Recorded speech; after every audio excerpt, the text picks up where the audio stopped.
एक बार संत ज्ञानेश्वर की इच्छा हुई कि तीर्थ यात्रा में जाएं, तो अन्य संतों को भी साथ ले जाएं। नामदेव जी के पास गई कि नामदेव जी चलो तीर्थ यात्रा करके आते हैं। नामदेव जी बोले भाई मैं भगवान से पूछता हूँ। बोले, ठीक है पूछ लो। तो विठलनाथ जी को पूछा। विठलनाथ जी वहाँ कृष्ण भगवान को कहते हैं कि भाई इनको तीर्थ यात्रा में मैं ले जाऊं। संत ज्ञानेश्वर को विठलनाथ जी बोले बोले भाई ये नामू मेरे को बड़ा प्रिय है और इसका ध्यान रखना, ले तो जाओ पर इसके बिना मेरा मन कम ही लगता है।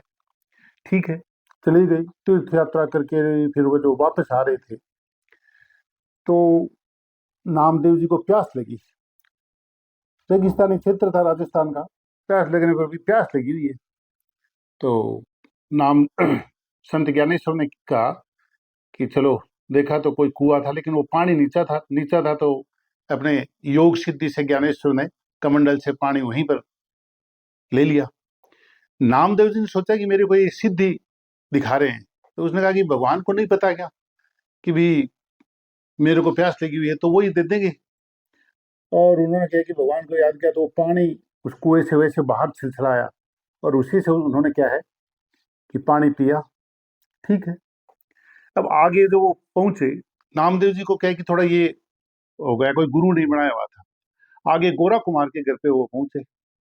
वो भी बड़े भक्त थे। गोरा कुमार के वहां क्या कि घड़े बनाने की वो थी एक थापी। मुक्ताबाई भी साथ थी, जो संत ज्ञानेश्वर की बहन थी। और भी संत थे। तो उन्होंने कहा कि काका, गोरा कुमार को काका कहते थे, बड़े थे उम्र में, कि ये क्या है। तो उन्होंने कहा कि थापी है। बोलो क्या काम आती है।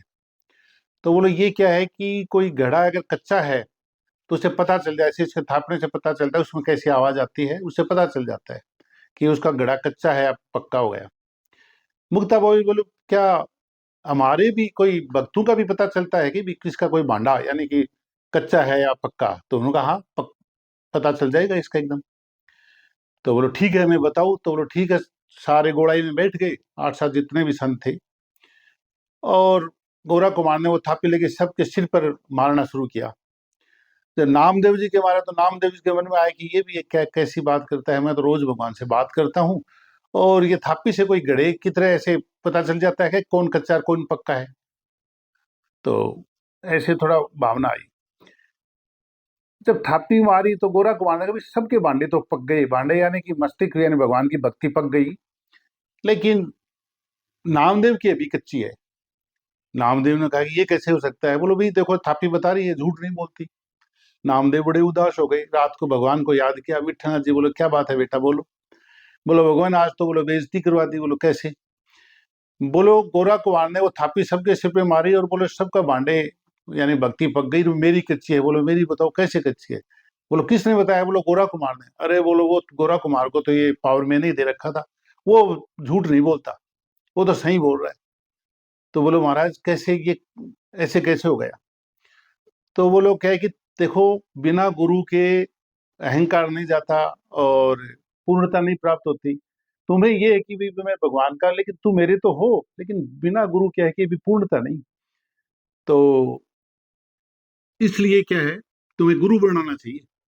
तो बोलो भगवान मैं किसको बनाऊं। तो उन्होंने कहा विशोबा खेचर है, विशोबा खेचर, आप उनको बनाओ। तो वो ढूंढते ढूंढते विशोबा खेचर के पास गए। वो कोई शिवालय में थे और शिव जी की जो शिवलिंग है उस पे क्या है कि पैर रखे और सोए हुए थे। जाते ही उन्होंने कहा कि भगवान मैं आया हूँ आपको गुरु बनाने के लिए, लेकिन मेरे एक बात समझ में नहीं आई शुरू में ही। क्या। बोला आप क्या है कि भगवान के जो शिवलिंग है उस पर पैर रख कर सोए हुए हो, तो ये क्या। तो उन्होंने कहा कि अरे नामदेव मैं बूढ़ा हो गया, जहां भगवान नहीं है तेरे को नहीं दिखाई दे रहे, वहां मेरे पैर कर दे। तो कहते हैं नामदेव ने उनके पैर उठाकर चारों ओर अलग अलग रखने की कोशिश की, लेकिन सभी जगह क्या है शिवलिंग उपस्थित हो गई, प्रकट हो गई। देखा सारे शिवलिंग ही शिवलिंग। तो विशोबा के चरण ने कहा कि नामदेव भगवान सर्वत्र हैं, सभी जगह हैं। तो एक जगह क्या है भी, एक जगह वही नहीं है, मूर्ति भी नहीं है, सभी जगह। सभी में जब तक भगवान का दर्शन नहीं करोगे तब तक क्या है कि भक्ति पूर्ण और पुष्ट नहीं होगी। तो ठीक है, अब वो चेले बन गए। एक बार फिर उसके बाद में क्या हुआ कि नामदेव जी ने प्रसाद बनाया और प्रसाद बना के अंदर गए, इतने में कोई कुत्ता वो प्रसाद लेकर भगवान को रोटी लेकर और भाग गया। नामदेव जी ने क्या किया, अरे भगवान ठहरो तो सही, ठहरो, अभी घी तो लगाया ही नहीं, आप ऐसे रुखी खाओगे क्या? यूं करके उसमें भी प्रथम वो चैप्टर जो विशोबा खेचर का कि सब में भगवान का दर्शन, कुत्ते में भगवान का दर्शन देगा, घी लेकर पीछे दौड़े कि भगवान भोग लगाए लेकिन घी तो लो।